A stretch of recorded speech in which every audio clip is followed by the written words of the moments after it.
the last of the cowboys to giddy up gone boys. 18 wheels on the concrete, it's a slow and dying breed, rolling like Jesse James, a modern day outlaw gang. If you're out here riding with me, come on back and make some noise. We're the last of the cowboys.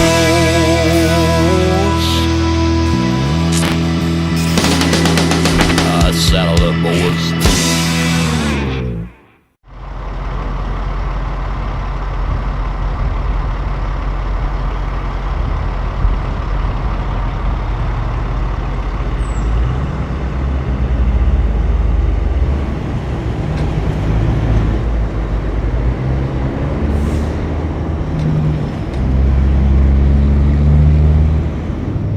Got this camera here pointing forward, so sometimes I'll be framing up the shots to use the camera in front, and other times I'll be behind you. But basically, you go ahead and roll along like you normally do, and I'll just kind of float around you. Okay, sounds good. If I don't talk to you right away, it might be because I'm swapping gears. Yes, sir.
tell you what, you weren't joking. She is one healthy sounding girl there.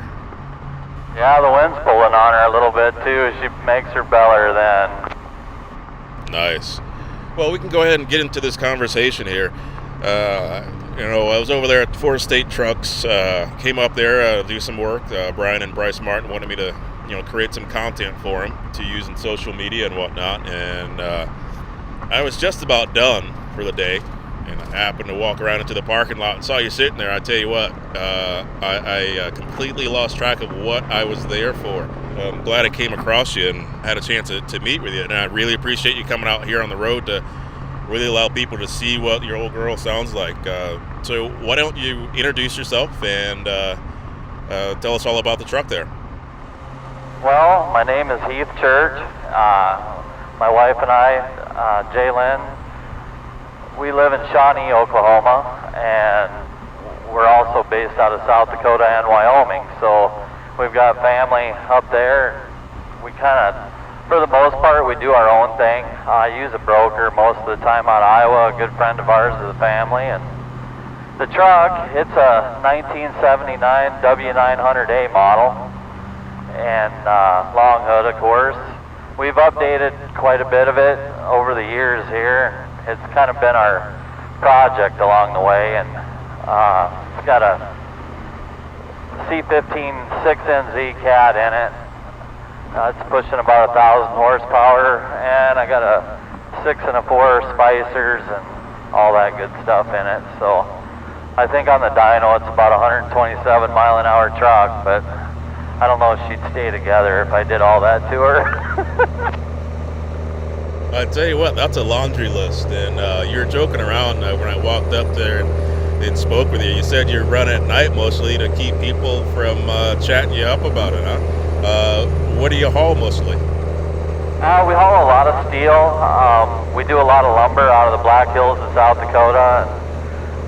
We do just about anything that'll go on a flatbed. Sometimes we do a few oversized loads. We step deck on the side a little bit. We got a couple of trucks, and we just kind of try to make a living.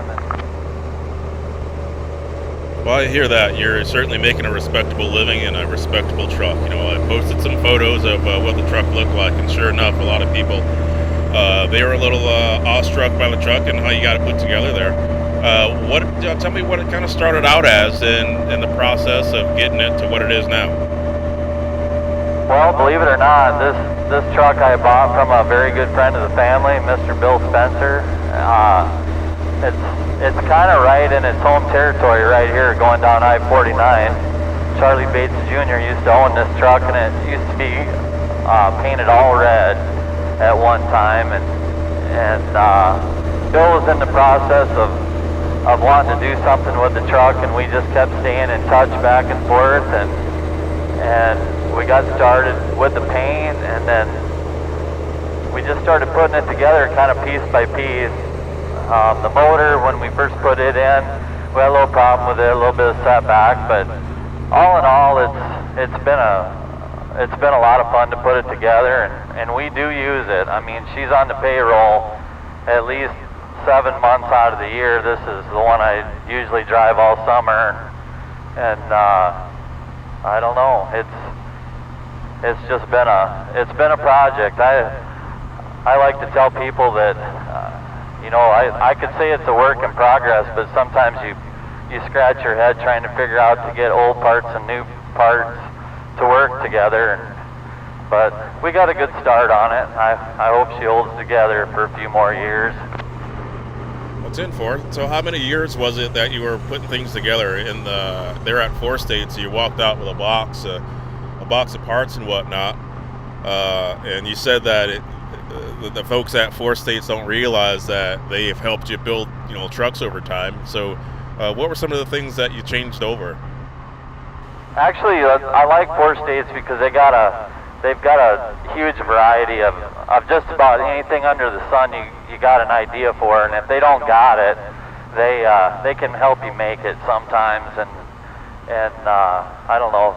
Over the years, this is the third one that I've built, and they're kind of my go-to store, believe it or not. I mean, just all the accessories and extras, a lot of times they have it. I try to get through and pick up a bunch of parts. I was here about a month ago and got a whole bunch of stuff put together. Now, you said 1,000 horsepower. Wow, that caught me by surprise. I wasn't thinking that. Once you get situated there gear-wise, tell me what you did to get her up to 1,000 horsepower thereabout. Well, the first go-around when we first put it in there, I kind of didn't know what we had, but I do now. It's got a marine cam, and it's got 58 cat injectors in it, and believe it or not, this truck is pulling a flatbed or a step deck around. It'll do about 6.5 about all the time. If the wind's blowing like today, it'll pull it down to about 5.5, but I did it for fuel mileage more than anything. I just kind of stay just easing around with it, and it does real good.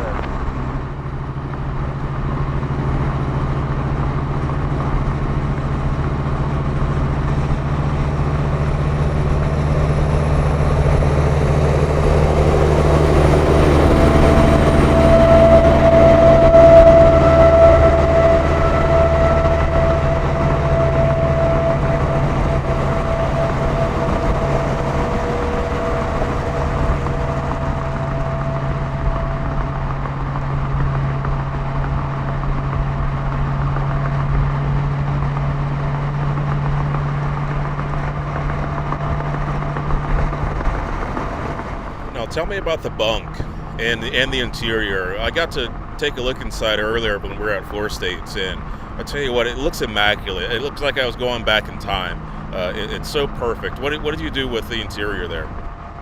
As far as the bunk goes, it's a 1981 66-inch double eagle flat top bunk, and it's all original. I added a television and a refrigerator back there, but the interior, we left it virtually all alone.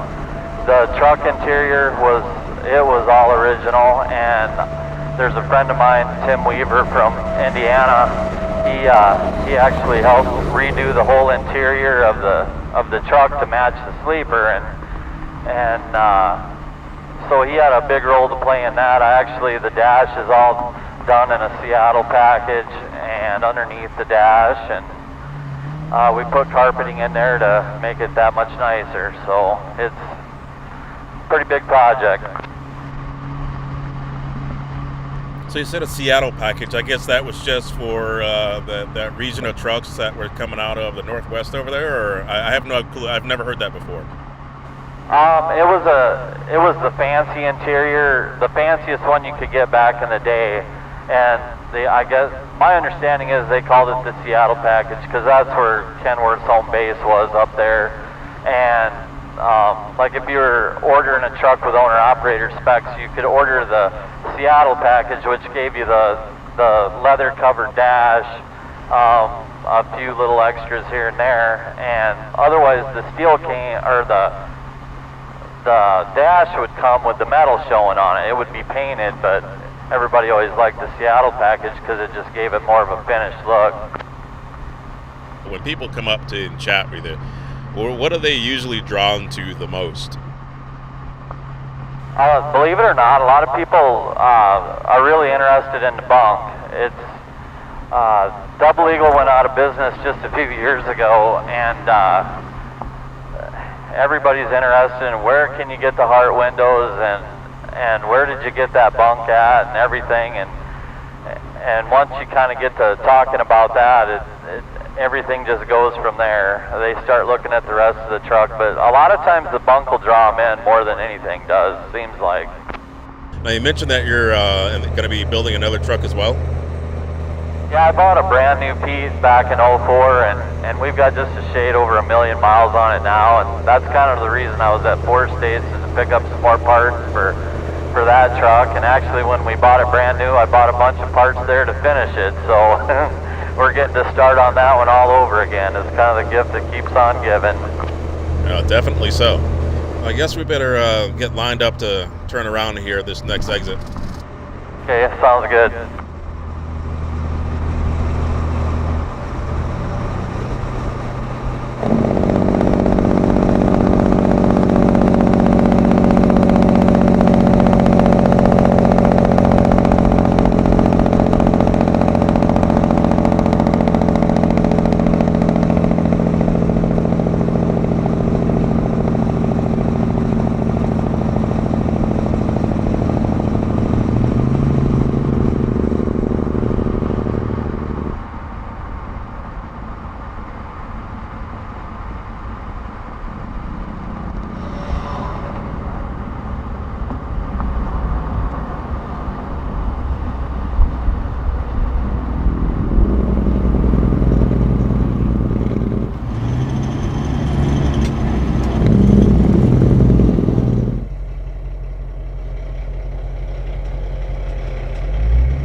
Tell me how you got into trucking and how long you've been trucking for.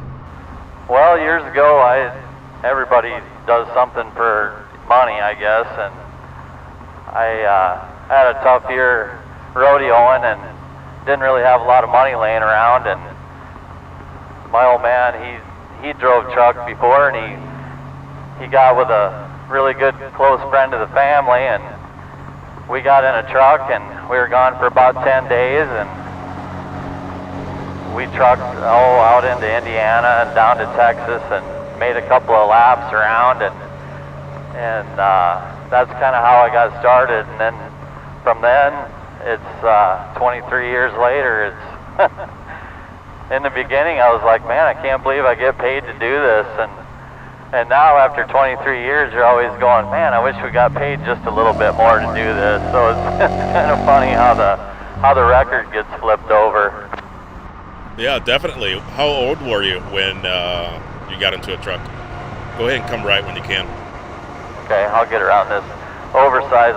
I was 24 years old when I got in a truck, and I remember my dad, because he's drove truck all of his life. He goes, son, if you get in there, you won't ever get out. And I laughed at him. I said, I'm just going to do this for the winter. And here we are. So he was right, eh? Yeah, so far he's been right. I love doing the job. Sometimes the business side of it gets a little bit challenging from time to time, but the fun part is still getting to put something on a trailer and take it to somebody that's waiting on it. They're usually pretty happy to see you, and you get to kick the rocks around in the parking lot for a little while you're unloading and enjoy the moment. But the business side of it at times is you could use all the help you could get. Yeah, I hear you. Now, I've heard some guys say that before, where running a step deck or flatbed, they're usually when they get there, people are in a good mood. They're expecting you, and they're welcoming you because you got something that they want. Out of all the things that you've hauled and whatnot, give a little bit of how should I say, some pointers to somebody that would want to start hauling flatbed that may have been doing something else. What would you say to a guy that would want to get into flatbed? Well, I guess take your time. It takes a long time to learn how to tie down good. It takes it's a kind of an art form, really. And I'll be 47 years old this year. Even this morning I got up, and I'll tell you for an example, there was a guy parked across from me in a rest area that had a coil on, and he had that thing tarped up, and it looked absolutely like it was welded on the trailer. And I love to see that. I just take pride in what you do, and the sky is the limit from there. I mean, if somebody sees you're doing it to the best of your ability, they're going to use you. That's the one thing I've had going for me as long as I've been doing this, is I've always tried to do a good job for everybody that we work for. Yeah, you hit the nail on the head. Doing it to the best of your ability. Sometimes some guys are going to kind of half-step it just a little bit. They want to put a whole lot of energy into it, but doing it to the best of your ability goes a long way, and obviously people see that. Business-wise, how has your business grown because of doing that? We get a lot of, believe it or not, we get a lot of repeat customers that call us back. I actually work for a broker, and she's got about 7 of us put together, and we're all crazy. Every single one of us, has come from the era where you do your job the best of your ability, and they keep calling us back. They want us to haul the same stuff about all the time, and it helps out. You can create a routine and kind of stay in it, and that's longevity right there. I mean, if you got repeat customers, you're probably going to stay in business longer than somebody that doesn't. Definitely. All right, I'm going to jump over to another topic right now. The hot topic is the electronic logging devices. What's your take on something like that? I mean, this truck come from a time period where there was no electronic logging devices or anything of that nature. What's your opinion on that? I tell you what, I'm old school. I mean, everybody makes fun of me. I still use a flip phone, and if I had it my way, I'd still have my bag phone. But when the ELDs come out, I don't think that they really realize right now just how much it affects the entire nation. I mean, from the consumer to the shipper to the DOT man to the truck driver, and it's a big statement to say, but I just don't think that the country is quite ready for it yet. I just don't. It's going to slow a lot of things down. It's going to make a lot of the good guys that are out here, I think it's going to push them away from the industry, and it's going to hurt it somewhat. Yes, I agree. And we kind of touched on this in the parking lot earlier when we were talking. And you said it's going to force a lot of the good hands out of there. The guys that are really experienced and the guys that know how to run the country. I mean, elaborate on that for me. Well, a lot of the older generation is kind of like, I'm kind of in between. I can kind of get by on some electronics, computers. My wife always tells me to quit beating on the keys, but my dad's era, they just don't use them. So anytime you want to force something on them like that, they feel like they're losing a freedom, and that's kind of my take on it too. I mean, we've given up quite a few freedoms out here in the last 23 years, and I hate to see this one put the topper to a lot of good guys, but I'm afraid that that's the trail that it's headed down.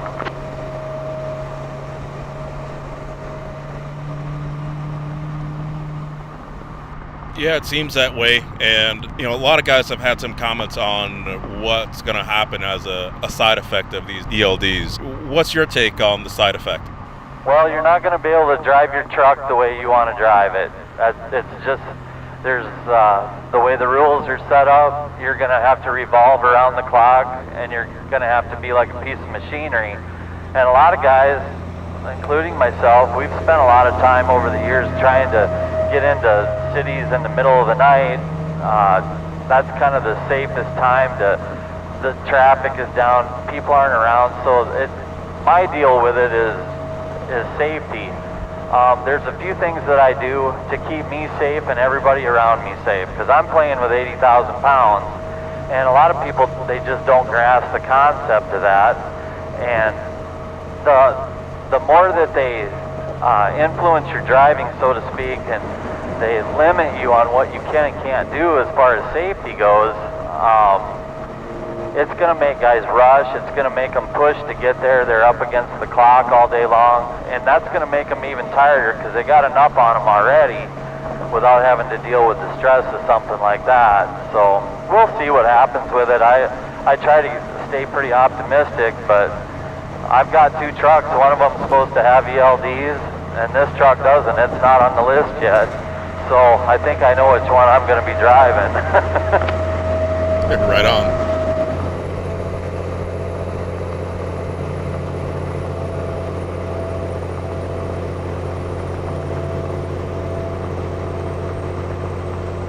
Now, I'm going to go back to when you said that you learned how to drive because you went with your dad for about 10 days.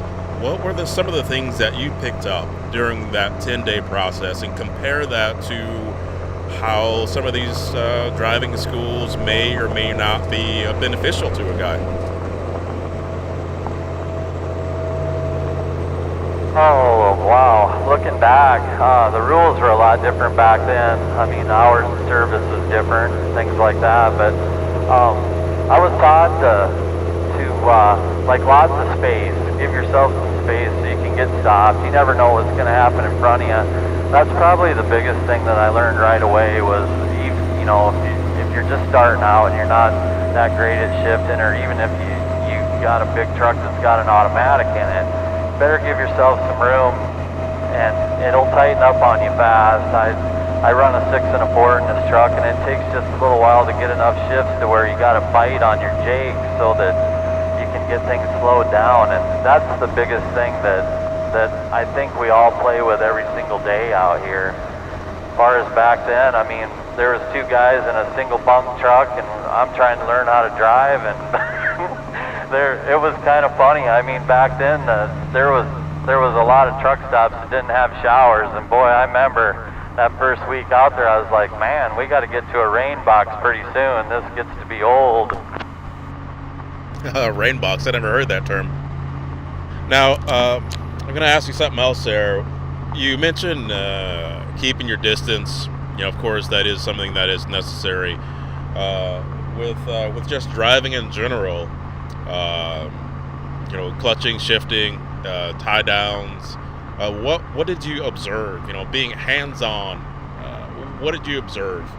Back in those days when we were flatbedding, everybody kind of worked together on it. It seemed like if there's 2 or 3 guys coming in together, you helped each other roll your tarps up, and you helped each other tie down and stuff. And it's changed a little bit since then. Everybody's kind of got their own way of doing things, and I guess that's what I noticed more than anything is a little bit of the camaraderie is dissipated, so to speak, and it's really a lot of fun when you run into somebody that still has that mentality, because you get to laughing and cutting up, and it makes your job fun, believe it or not. I mean, just to go over and ask somebody for some help, I do it a lot. I'm like, man, how do you tie this thing down? Got any ideas? And you get with some people and they have a good time with it. You get to making fun of each other. You're going to make mistakes. That's the one thing that I mean, I don't care who you are. If you're out here and you drive long enough, you're going to make a few mistakes.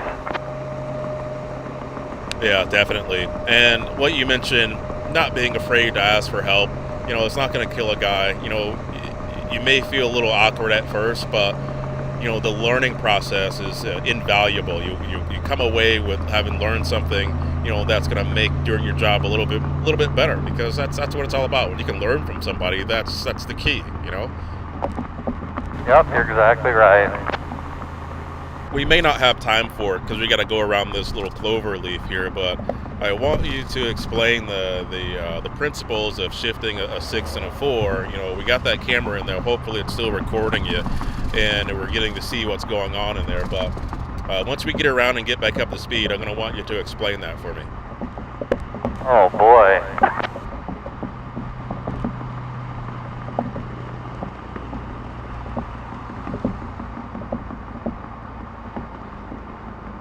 Funny, half the time I don't know where I'm at. I know what gear I'm supposed to be in, but I couldn't even tell you the number of it.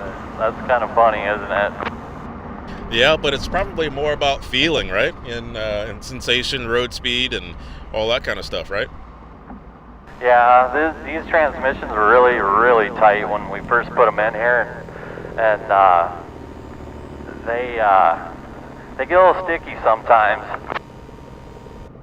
10-4.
man, you can block for me any day. You're good at that. Yes, sir.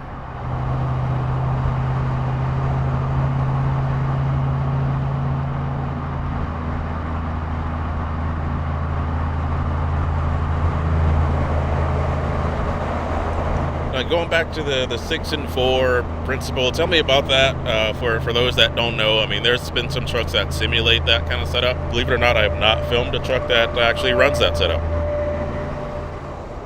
Well, this has got a 6-speed main box in it and a 4-speed auxiliary, which means there's 2 transmissions. One's hooked to your bell housing, of course, and the other one's right behind the other one. And it's virtually, the best way I can explain it, it's kind of like an 18-speed, except it's not married together, so you don't have a splitter, you don't have any air going to it, so when you're going through your gears, so to speak, you take 6 times 4, you actually have 24 forward gears, but at times you don't shift 24 times, or I don't. I mean, you kind of go through the motions. Each big gear, which is your 6-speed, you've got 4 ratios, so to speak, to choose from. It's kind of I don't know, I've heard guys say there's a speed, or there's a gear for every speed, so to speak, and believe it or not, there really is. I mean, you can keep mixing them up until you find exactly what you're looking for. If you want to run 1,500 RPMs all day long on your tack, you can certainly do that. Some of the first trucks that I ever drove had these in them, so I've always kind of liked them. Really, they're very free when the truck's moving, and when you get tired, sometimes they'll make you look a little like you don't know what the heck you're doing, but for the most part, I mean, even with what I got under the hood, I kind of got to take care of them a little bit.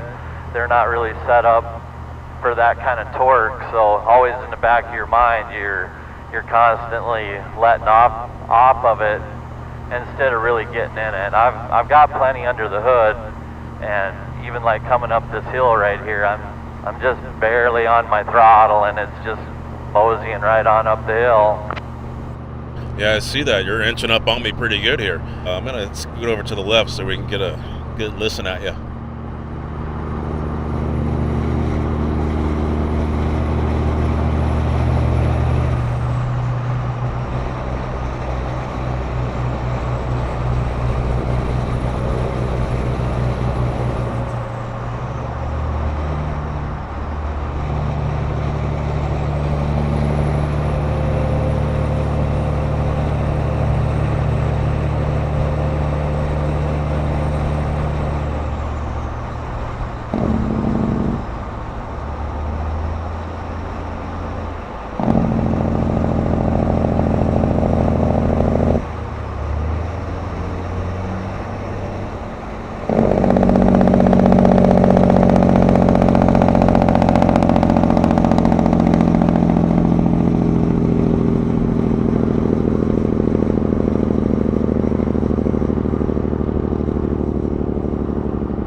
Well, Heath, as we get ready to slide back in here, I got to tell you what, I wasn't expecting to do any Rolling CB interviews today, and I don't think you were either.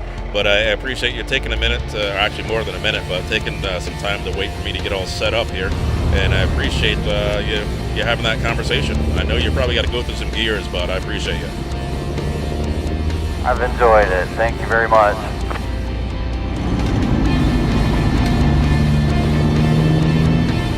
We're just going to have a look at you here as you slide back in here to that cut above polish shop here, get all cleaned up.